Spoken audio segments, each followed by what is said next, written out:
I was a millwright at Chrysler. I went through the apprenticeship at Chrysler, learned a lot there, spent 7 years working there until right before the bankruptcy in 2009, at which point I left, and shortly thereafter I started at General Dynamics. I work in General Dynamics Land Systems on prototype vehicles.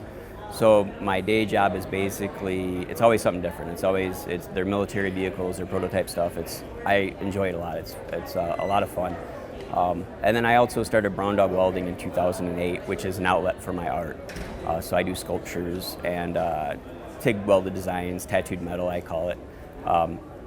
And the thing, I don't know, I love what I do. I just like it. I enjoy working. I get up and I'm excited to go to work. I get out and I go to my shop and I'm excited to go to my shop. I enjoy it. I put in a lot of hours, but it doesn't really seem like it because I'm passionate about what I do. I like it. I want it, and I'm driven by wanting to be better than the last piece that I did. So you're always, whether it's the last weld you do or the last sculpture you do or the last piece you write. I write for the Fabricator.com too, and then have a new column in the Welder magazine, which is put on by the same publication as was Practical Welding Today. I don't know, I like writing, I like welding, so I like writing about welding and try to expose new people to different ways to get into the industry and different people who are doing things in the industry and kind of what I go through on a day-to-day basis with the writing and the art and the welding. So yeah, I definitely stay busy. Brown Dog Welding started, we had a Brown Dog. Woodson was our boy. We adopted him when he was 6 weeks old. He was a rescue. And it was either that, actually one of the other names was Angry Beaver Welding, because the guy that taught me how to weld would look at a weld, and if it was crappy, he'd say, "That looks like an angry beaver chewed it together." It's kind of silly, but I'm glad we went with Brown Dog Welding. Now it's nice to have that legacy that Woodson left. He passed away a couple years ago, and it is crazy. He was born on the same day that I first started welding, so I think that was kind of a sign. And the name has worked out well. At the time, I didn't know if I was just going to do art or if I was going to do furniture, so I wanted kind of an open-ended name, so that's why I went with Brown Dog Welding. Oh, I've got a lot of projects that I've liked. My favorite welding project, this summer I got a weld on Abrams tanks. That was cool, and that was a stick welding.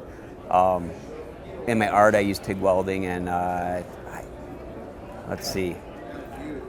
I always like my latest stuff. Every time I do something I try to get better. So I have a first gen Bronco that I just did that I like. I did a sculpture of a Dodge Demon that I'm pretty happy with. And then just day to day, I don't know, I like my job. I like everything I do. So I get up and I'm happy. I get to go in and melt metal. So I pretty much like all of it. I was pretty excited that I got two more involved, larger car sculptures done. I had the Bronco that I modeled after Jonathan's Icon Bronco that he builds, Jonathan Ward at Icon 4x4. So I did a version of his Bronco. It's kind of got the articulating suspension. I'm excited about that one. And then I did a Dodge Demon.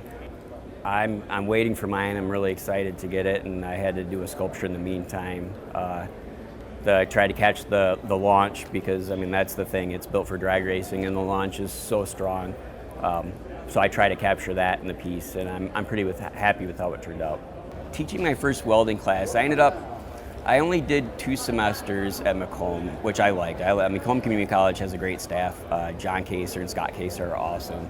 And so I taught a few classes over a couple of semesters, and I really enjoyed it.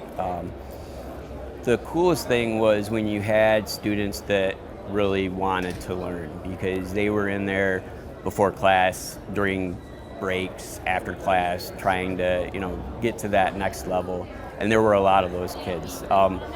Being able to, they say if you can't explain it to a 6-year-old, you probably don't understand it that well. So being able to talk through things with people gave me a better understanding of what I'm doing. And I've had so many instrumental instructors over the years that I just feel, if I can pass on a little bit, that's cool. And I enjoy it. I enjoy it a lot. It's cool being around the energy of young kids that want to learn, that want to do it. Mentally it helped me a lot. I think there's a little bit of a responsibility for the current generation or the generation ahead of us to the generations behind us to leave something behind. I learned from working with guys that had 30 to 50 years of experience, and they were willing to listen to my dumb questions and answer all of them, give me hands-on stuff, show me how to do things, and that accelerates your learning curve so quickly. I like the Still Building America series that I do with the Fabricator at thefabricator.com. This show and other shows like this are one of the reasons I do that, because I did so many shows traveling the country, and I always met young people that were getting into the trades.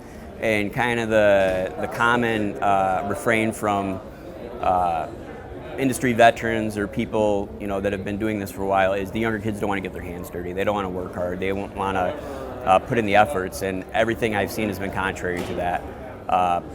Kids like to get their hands dirty. They like to weld. They like to machine. They like to fabricate things. They're doing it a little differently now, which I think skews the numbers a little bit. So many people are working independently. Apprenticeships had gone away for a long time. So people were learning to weld on YouTube, and I was skeptical of that at first. But that's the way the new generation thinks and works, and it's been really cool to talk to all of these people that are anywhere from 17 years old to early 30s, and they've all got wildly different experiences.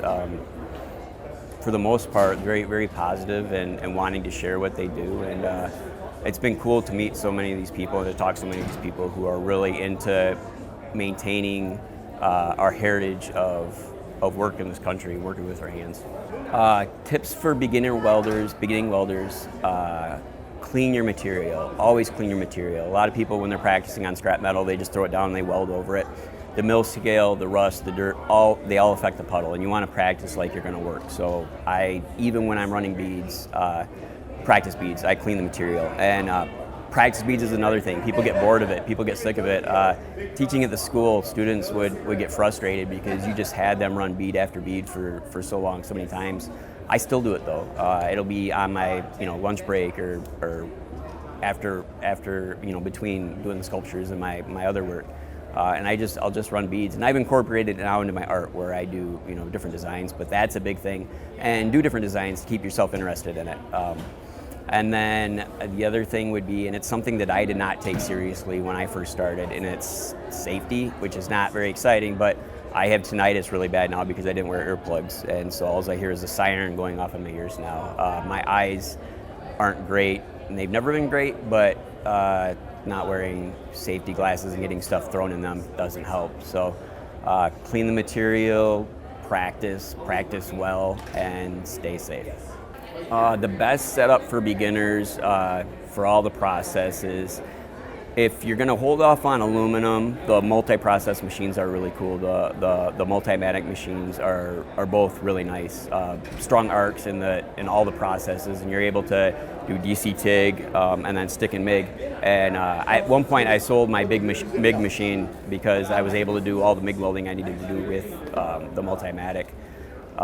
If you want to end up doing AC, then you probably want to get two machines. I would get a Dynasty, like a Dynasty 210, and it's going to be it's not cheap to do up front, but they hold their value. So you could outgrow your machine if you buy a lower machine, and you're going to end up spending more money and then not getting that much money out of the lower end machine. But if you get a Dynasty, if you decide it's not for you, then you'll always be able to get your money out of it. If you decide to keep going, you're going to be able to grow with it. And if you're going to go that route, I would get that, and then I would get a small Millermatic MIG machine probably. So I still, even the versions are good. They're nice intro machines. But I typically suggest trying to get at least a Dynasty 210 and buying new. They're the way they hold their value, you're not going to spend that much more money compared to what you'll be able to get out of it down the road. My favorite machine to use is a Dynasty, obviously, but which I've used. I have a 280. I've used the 210, the 200. They're all awesome. At work, we have a 700, which is probably my favorite machine of all time. They're all, for the most part, they're the same, but the arc strength in the 700 is just incredible. in all the machines, it really is the dynasties. I love TIG welding, and they're the best TIG machines you can get. I also dig the Aerowave. It's a machine they built with Boeing. It was kind of the in-between between the old transformer machines like the Syncrowave and the new line of Dynasties and the new inverter machines. And it's an inverter and transformer hybrid, and it has so many options for TIG welding. It's incredible. That's a machine that I'd like to get one day just for the historical importance of it.